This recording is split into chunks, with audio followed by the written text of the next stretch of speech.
मान लो कोई व्यापार में अगर तकलीफ हो, कमाई अच्छी नहीं हो रही हो, व्यापार नहीं चल रहा हो, तो निवेदन करूंगा कि किसी के चक्कर में मत पड़ना, कहीं जाकर पूछना मत ही। केवल देव उठनी एकादशी के दिन, जो अभी आने वाली है कार्तिक के महीने में देव उठनी एकादशी, इस दिन एक सिक्का, जब रात्रि को आप तुलसी जी की पूजन करें, ठाकुर जी की पूजन करें, एक सिक्का उसको नीचे रखकर उसको भगवान को विराजमान कर तुलसी माता या शालिग्राम जी को विराजमान कर फिर पूजन करना। सुबह ब्रह्म मुहूर्त में 4 बजे जब आप देवता को उठाएं, वहां पर जब लीपन करें और उठाने जाएं, उस गन्ने की झोपड़ी के अंदर, तो वो सिक्के को अपने पल्लू में डालकर हल्दी की कटोरी में भरकर दुकान में, व्यापार में, व्यवसाय में रख दें। अगली एकादशी तक बताना जरूर कि कितना लाभ मिला, कितना कमाया आप, सूचना जरूर देना हो,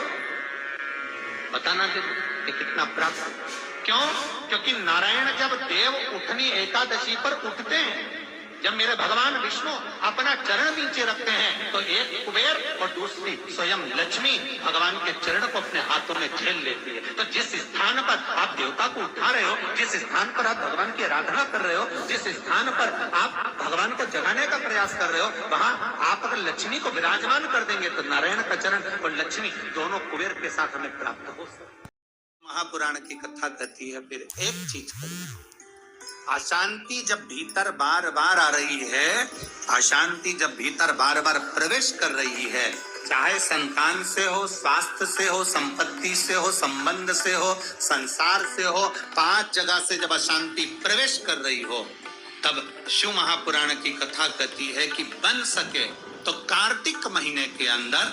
जो पंचवीगन आता है, पंचवीगन जानते हो आप लोग, अभी आ रही है आपकी और हमारी दीपावली, पर इसके बाद में ये अमावस्या निकलने के बाद जब कार्तिक की पूर्णिमा आएगी, तो कार्तिक की पूर्णिमा के पहले से जो 5 दिन गिने जाते हैं, कार्तिक की पूर्णिमा के दिन 5वां दिन होना चाहिए। ये 5 दिन जो पंचवीगन के गिने जाते हैं, इसको कहते हैं देव दीपावली। तो क्या करना है कि ये 5 जो अशांति आने के केंद्र हैं, जहां से हमें अशांति मिल रही है, कभी संसार वालों से, कभी संपत्ति से, कभी संसार से, कभी संबंधों से, कभी स्वास्थ्य से, कभी संतान से, ये 5 जगह से जो अशांति आ रही है, तो 5 दिन जो देव दीपावली कहते हैं उसका स्मरण करें। देव दीपावली के समय भगवान देव दीपावली के समय पर इसको साधने का प्रयास करें। देव दीपावली के जो 5 दिन हैं, उन 5 दिन में आप अपना क्रम, शंकर भगवान को जब जल चढ़ाने के लिए शिवालय की ओर जाओ, जाते हो रोज, सब लोग जाते हो, हर हर 5 दिन जो देव दीपावली के होते हैं, उन 5 दिन में शंकर भगवान को जब जल चढ़ाने के लिए जाओ, तो एक नियम ले लो कि 5 दिन में शंकर भगवान को जब जल चढ़ाने के लिए जाऊंगी, तो शिव जी को जल चढ़ाने के लिए लेकर जाऊंगी, उससे पहले मैं आंवले के वृक्ष के नीचे थोड़ा सा जल छोड़कर, बेलपत्री के वृक्ष के नीचे थोड़ा सा जल छोड़कर, पीपल के वृक्ष के नीचे थोड़ा सा जल छोड़कर, उसके बाद अशोक सुंदरी वाली जगह, अशोक सुंदरी की जगह सब जानते हो, अशोक सुंदरी वाली जगह पर जल छोड़कर, फिर गौरा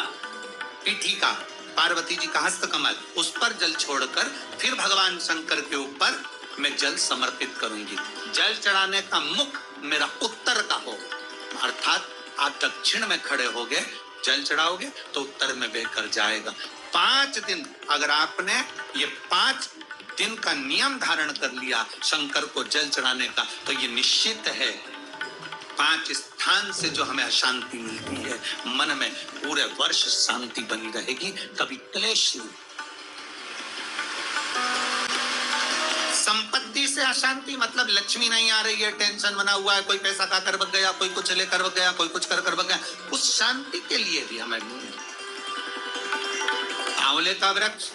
बेलपत्र का वृक्ष, पीपल का वृक्ष, अशोक सुंदरी का स्थान, माता पार्वती जी की पीठिका अर्थात हस्तकमल, और फिर दक्षिण में खड़े होकर शंकर के शिवलिंग को जल चढ़ाना, उत्तर की ओर जल बहकर जाना, भगवान शंकर से अपने मन की कामना करना। 5 दिन कार्तिक के महीने में पचवीगन में जो हम शंकर को जल चढ़ाते हैं, ये हमें भगवान शंकर की ऐसी कृपा होती है कि हमारे शिव की पंचायत के 5 देव हमारे 5 जगह से आने वाली अशांति को रोक देते हैं और हमें शांति प्रदान करते हैं, सुख प्रदान करते हैं। पचवीगन के 5 दिन शिव पंचायत के 5 देव हमारे 5 जगह से आने वाली अशांति को रोकने का प्रयास कर, रोकने का प्रयास, सुख का अनुभव करा दे। स्मरण रहे, संसार से, संपत्ति से और संबंधों से शांति की अनुभूति नहीं है। संबंध भी हमको अशांति देते। किसी ने कुछ कह दिया, मन अशांत हो गया, किसी ने कुछ बोल दिया, मन अशांत हो गया, कहीं किसी ने कुछ कहा, अपन घर से निकल कर चले गए, मन अशांत हो गया। अच्छा, जरा सा विवाद हुआ, लोग घर छोड़कर चले जाते हैं। हमको ये समझ में नहीं आता कि घर में तुम रहकर भी शांति का अनुभव नहीं कर पाए तो क्या क्षिप्रा जी के तट पर जाकर, गंगा जी के तट पर जाकर, नर्मदा जी के तट पर जाकर, किसी तीर्थ में जाकर, सबको छोड़कर अकेले घर से निकलकर, घर के बाहर जाकर क्या तुम्हें शांति मिल जाएगी? जम के बोलो जरा, नहीं मिल सकती।